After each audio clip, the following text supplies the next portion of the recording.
तो जी हाँ, नमस्कार दोस्तों, आप लोग देख रहे हैं बीडी भोजपुरी और आप सभी को पता है कि खेसारी लाल यादव जी थे लगातार होली गाने रिलीज़ हो रहे हैं और होली जैसे ही ख़त्म हो जाए उससे बाद बैक टू बैक आप सभी को फिर से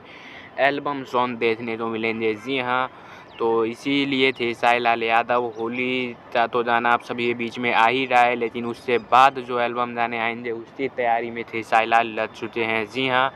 ये जो आप लोग रील वीडियो देख रहे हैं तेसरानी है, साथ में वो है खेसारी लाल यादव जी अपने नए गाने की शूटिंग दिल्ली में करना शुरू कर दिए हैं, जो कि एल्बम सॉन्ग होगा।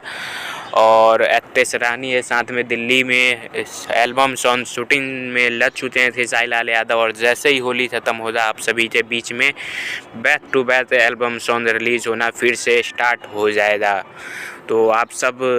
इसीलिए खेसारी लाल यादव जी को जाना जाता है कि वो हमेशा मेहनत करते रहते हैं और बैक टू बैक अपने फैंस को अलग अलग गानों से तबाही और धमाल मचाने के लिए और फैंस को गाना सुनने के लिए इंतज़ार करने का मौका नहीं देते हैं। तो आप सब